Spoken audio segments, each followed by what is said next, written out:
Hello and welcome to the history of Star Trek. Today's episode will be covering the California class from Star Trek Lower Decks, and here we go. The California class, nicknamed the Cali class, was a type of Federation starship in service in the 24th century. By the 2380s, the California class had been in service for a long time, such as that some examples of the class were beginning to fall apart. However, new ships of the class continued to be commissioned. At least 3 starships of this class were lost in 2380. The USS Merced was irreparably damaged from exposure to terraforming emulsion that leaked from an ancient generation ship.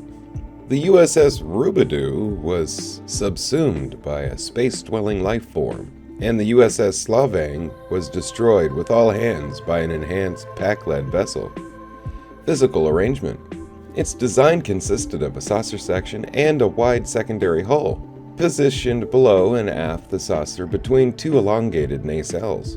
The nacelles connected via pylons to the saucer, while separate pylons connected the secondary hull between them.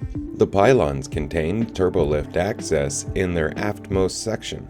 The navigational deflector dish was located on the forward face of the secondary hull. This ship also carried an embarked captain's yacht. Unlike the Galaxy-class starships, the warp engines of this class incorporated inverted plasma distributors.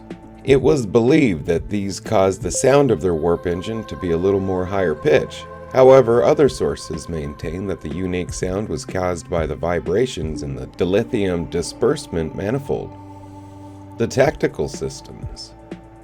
The California class was armed with phaser arrays and photon torpedoes. The shield array of this class was capable of auto repair, which was regulated by an isolinear core. If the core were removed, the shields would be drained faster than normal when under attack. Interior design. The saucer section contained 11 decks. The bridge was located on Deck 2. The basic layout of the bridge was similar to the bridges aboard the Galaxy-class starships, specifically the bridge of the USS Enterprise D. The captain's chair at the center, flanked by the chairs for the first officer to the right and an additional officer to the left. The first officer's chair was equipped with manual steering column. Unlike the bridges on board the Galaxy-class starships, the additional seats did not include side consoles. Behind the seats was a security station. The captain's ready room was located off the bridge, with a single room-wide window to space. The room featured shelving and framing built into the walls, a desk and chair, a replicator, and bench-style seating along the wall opposite the desk.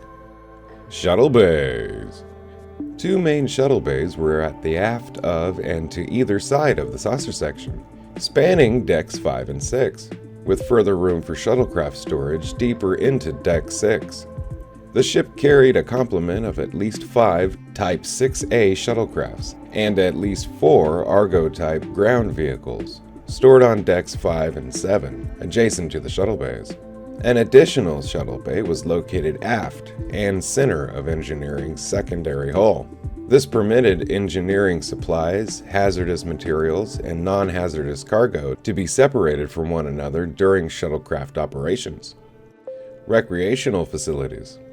Upper decks of the saucer section had a bar where the crew could socialize. Deck 9 had squash courts near the crew quarters. The ship included at least 3 holodecks available for crew use. The ship had a gym with treadmills, weightlifting equipment, and an Anbo jiu-jitsu area. There was also a large padded room for martial art practice. There was a gift shop where one could obtain ship brand merchandise, such as t-shirts and baseball caps. Crew quarters. The lower-ranking members were barrack-style ID sleeping quarters, where bunk beds lined the walls in shared living space at the lower aft portion of the saucer section. Each bunk had its own assigned compartment beside it, which could be extended out from the wall, and the bunk occupant could use it as a closet to store an extra few uniforms or other items. Ships commissioned: the USS Alhambra, Carlsbad, Cerritos, Merced, Rubidoux, and Slovang. And uncertain California-class ships: the Bakersfield, Inglewood, Oakland, Sacramento, and the Ventura. Background information. The California class is named after the state of California. Ships of the class named after cities located in California, and their shuttles after national parks. Mike McMahon, the showrunner, said the ship is in great condition. It's a California-class ship, which has always existed in Starfleet. That is what we're saying, that they're the utility support ships. In the California-class line, there are 3 types of hull paintings. There's red, blue, and yellow.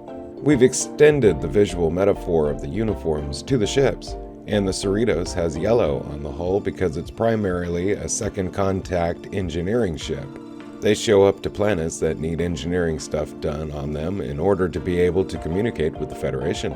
There's also, you'll see in the show, blue-hulled California-class ships, which are usually deployed to places where there has to be more medical expertise, and red-hull ships that are like for moving around ambassadors and doing more command-level stuff.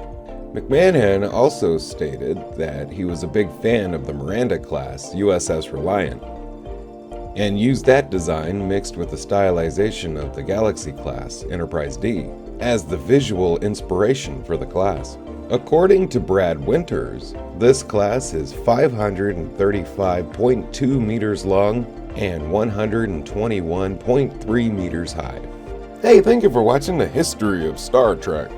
Special thanks to Memory Alpha for all information you heard today. You have a great day. Bye-bye.